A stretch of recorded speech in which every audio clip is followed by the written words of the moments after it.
السلام علیکم ورحمۃ اللہ وبرکاتہ۔ بسم اللہ والصلاۃ والسلام علی رسول اللہ، اما بعد فاعوذ باللہ من الشیطان الرجیم، بسم اللہ الرحمن الرحیم۔ آج کا ہمارا موضوع بیع الکلب اور احکام الکلب کہ احکام جو کتے کے یا اس کی بیع جو ہے، اس کی تجارت ہے جو کتوں کی، وہ حلال ہے یا حرام ہے۔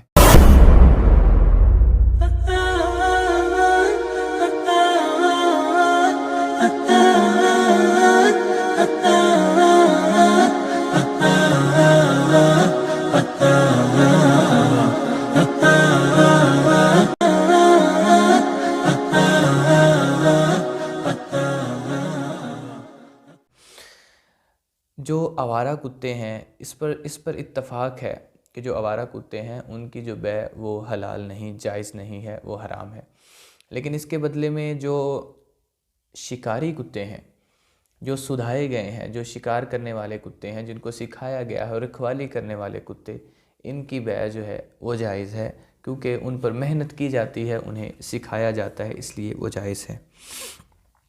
مطلق کتے کی بیع جائز نہیں ہے جمہور کے ہاں، عند جمہور مطلق طور پر، عام طور پر جو کتے پائے جاتے ہیں ان کی بیع جائز نہیں ہے۔ دلیل ہے ان کی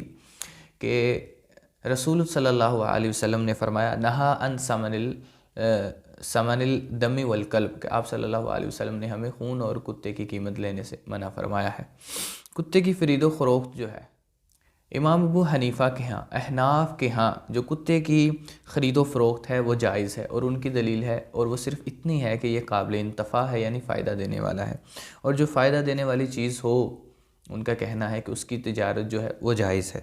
مگر راجح جو قول ہے وہ یہ ہے کہ شکاری کتے کے سوا کسی بھی کتے کی بیع کرنا، تجارت کرنا، یہ جائز نہیں ہے، حلال نہیں ہے، کیونکہ مسند احمد سے روایت ہے، عبد الرحمن بن ابی مسعود رضی اللہ تعالیٰ سے روایت ہے، فرماتے ہیں مسند احمد میں یہ روایت ہے، صحیح روایت ہے، آپ صلی اللہ علیہ وسلم نے فرمایا نہا رسول اللہ صلی اللہ علیہ وسلم عن بیع القلب، یعنی کہ آپ صلی اللہ علیہ وسلم نے ہمیں کتے کی تجارت کرنے سے منع فرمایا، الا القلب الصید، مگر جو کتا سدھایا ہو، صید شکار کو کہتے ہیں، جس کتے کو سدھایا ہو، جو شکاری ہو، اس کے علاوہ آپ صلی اللہ علیہ وسلم نے ہمیں جو کتا ہے اس کی تجارت کرنے سے منع فرمایا۔ تو جو عام آوارہ کتے ہیں جو شکار نہیں کر سکتے، جن کو سدھایا نہیں گیا، جو رکھوالی نہیں کر سکتے، ان کی جو بیع کرنا وہ اسلام میں حرام ہے، حلال نہیں ہے۔ تو اگلی ویڈیو میں انشاءاللہ ہم ایک اگلے جو ہے تجارت کتاب البیوع میں سے نئے مسئلے پر گفتگو کریں گے۔ تب تک کے لیے اللہ حافظ، اپنے ارد گرد نواح کے ساتھیوں کا خاص خیال رکھیں۔ ہم ملیں گے آپ سے نیکسٹ ویڈیو میں۔ السلام علیکم ورحمۃ اللہ وبرکاتہ۔